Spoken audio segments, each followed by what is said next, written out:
Hey everyone, ahead of this episode I just wanted to apologize for some of the audio quality.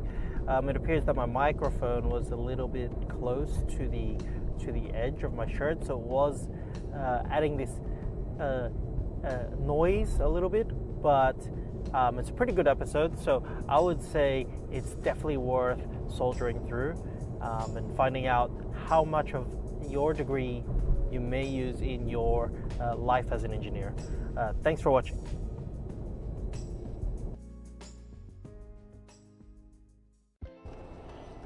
Hello everyone and welcome to the Sario Dev Show, Engineering IRL. In today's revision, what we're going to be covering is how much of my uni degree is used in everyday engineering. So for a bit of context, I studied a 5-year course at University of Technology, Sydney, called Computer Systems Engineering. So there's a main engineering major, and then there's different sub-majors. Now, for me, it's kind of interesting because where I work is predominantly electrical engineers, and for myself, being a computer systems engineer, my specialization is a little bit different. Now, if you remember way back, and probably this is more relevant to the younger guys, when you start out engineering, there is so much math, physics, and you do so many raw numbers. And to answer the first question straight up is, have I used any of those? Have I used derivatives? Have I done matrices? Have I done big functions? Not once. Not once. So the question is it important? Well, this is going to be the case with most of the subjects. The fundamentals are important. This is what everyone will tell you out there. Is like, yeah, the fundamentals and understanding the concepts is probably more valuable in itself. And then knowing that you could do the raw math if necessary. But truth be told, it's much like you in studying your mathematics courses now and subjects now, is that you will use a calculator for basic math. Okay, so the amount of times that we've got several super smart engineers who can work out the most complex problems, and someone has to whip out a calculator for 37.5 divided by 2. It's not that rare. So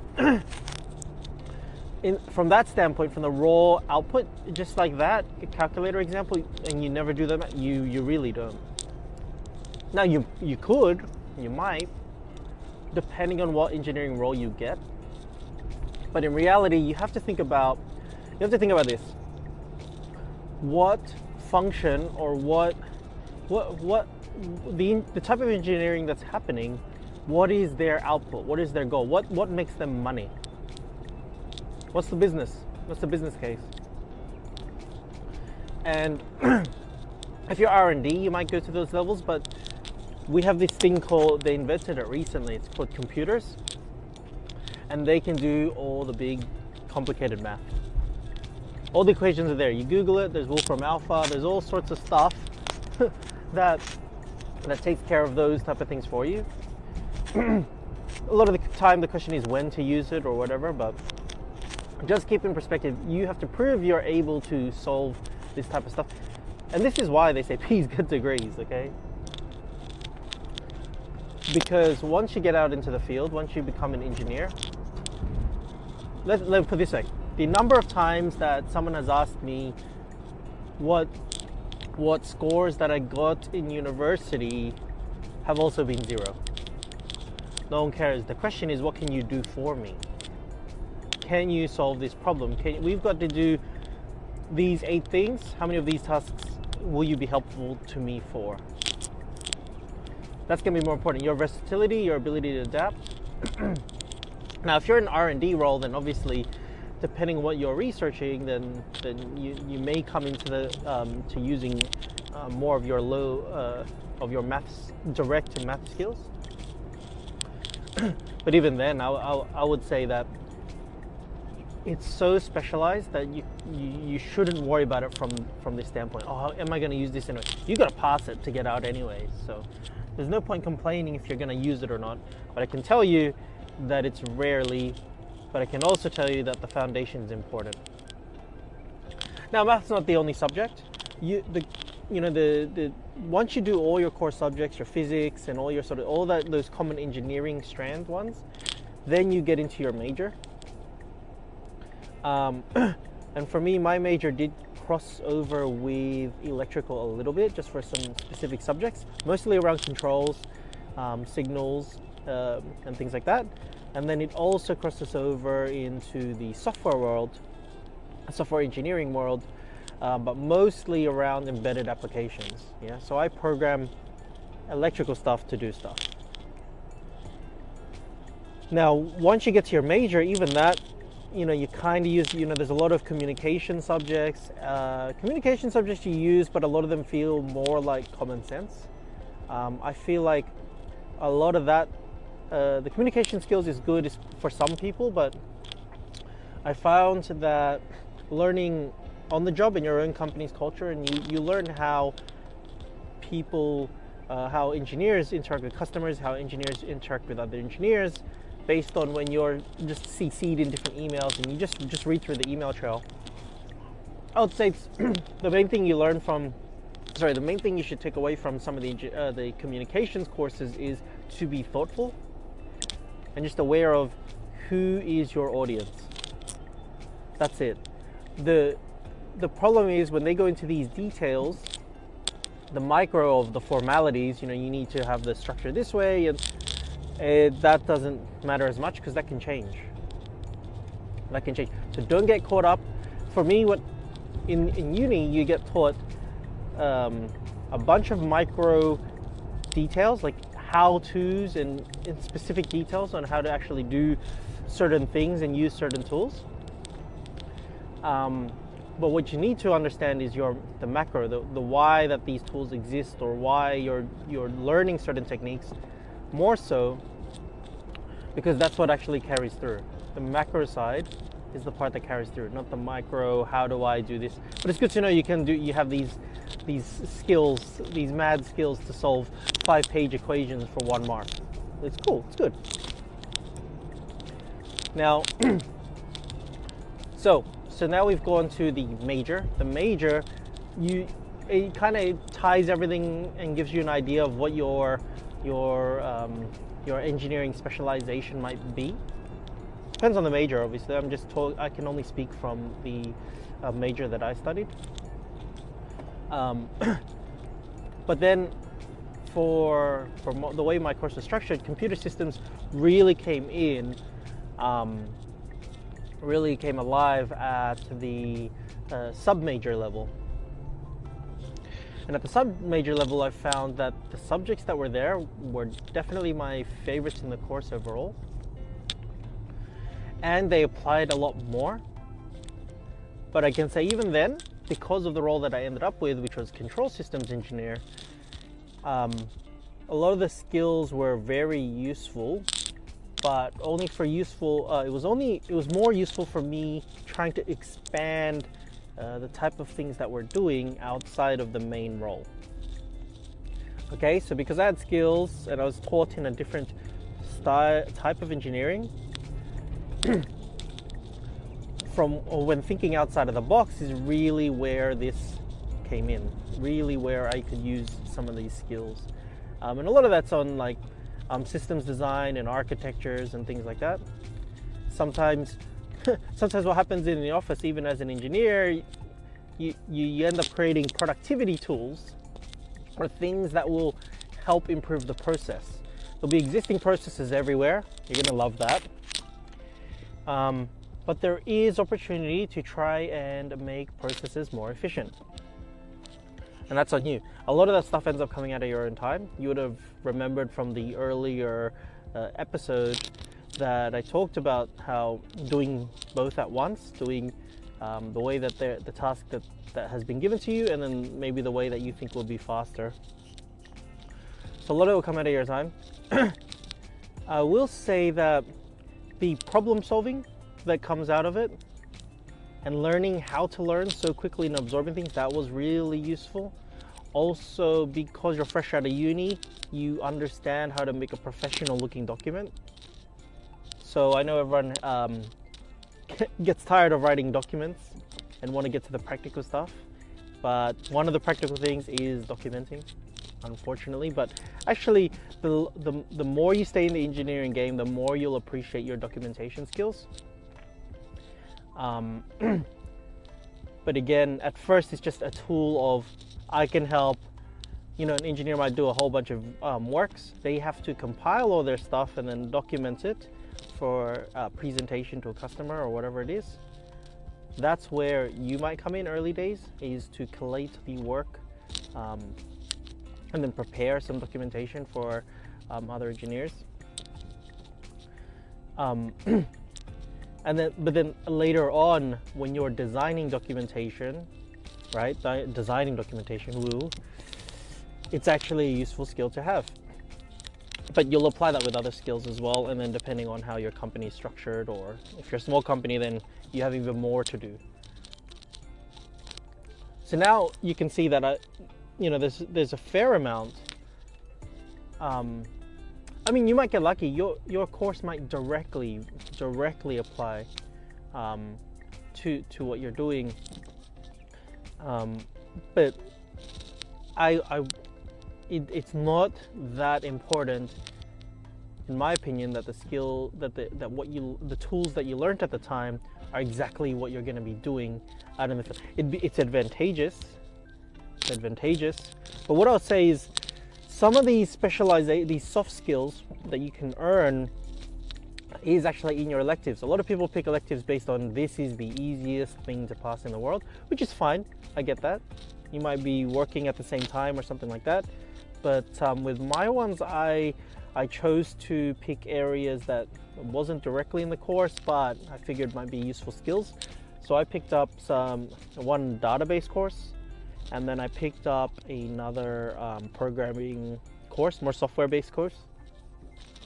And now in my job, even though I'm not a software engineer or I'm not there for databases, because of those skills, I was able to upgrade a bunch of the old, a bunch of notepads or Excel files that have been used for data storage, and design some database systems to actually manage that kind of data. And because it was kind of second nature, it could get done correctly, and you're already reaping benefits pretty fast as well.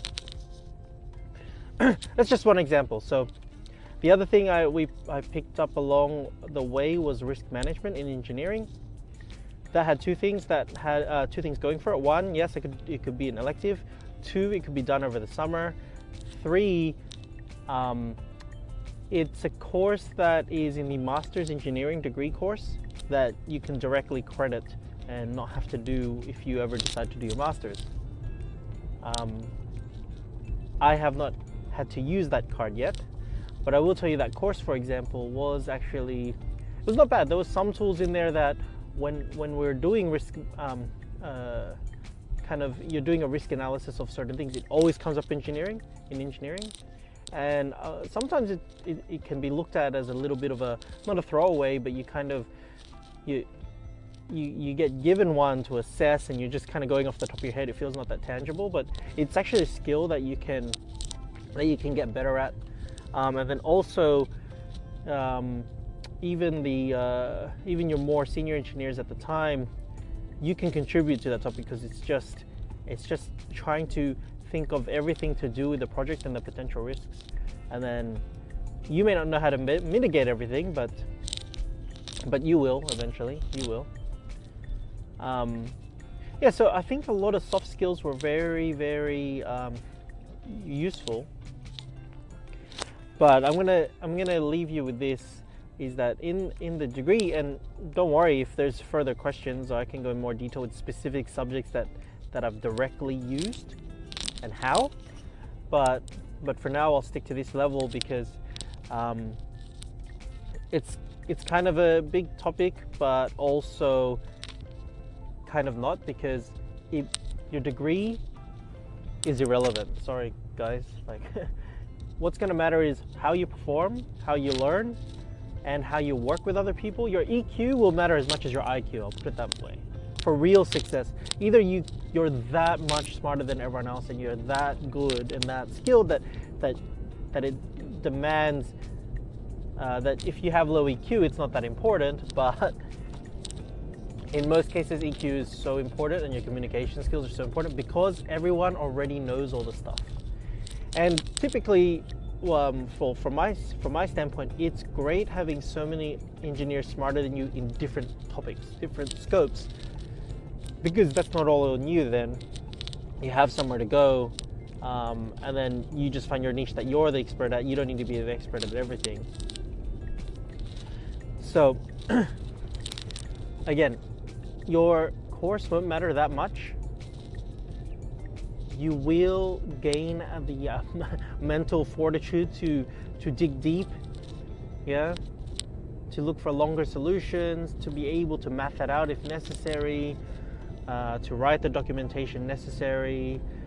You'll learn all of that sort of stuff, and then in your specific strands, I know there's a lot of calculations you do, and they are important for understanding, but you'll learn so much more from your experience on the job, what you specifically need to do. And there's a lot of programs, and a lot of the engineering is already proven. A lot of the physics is proven. What you're doing is deciding which pieces need to go together.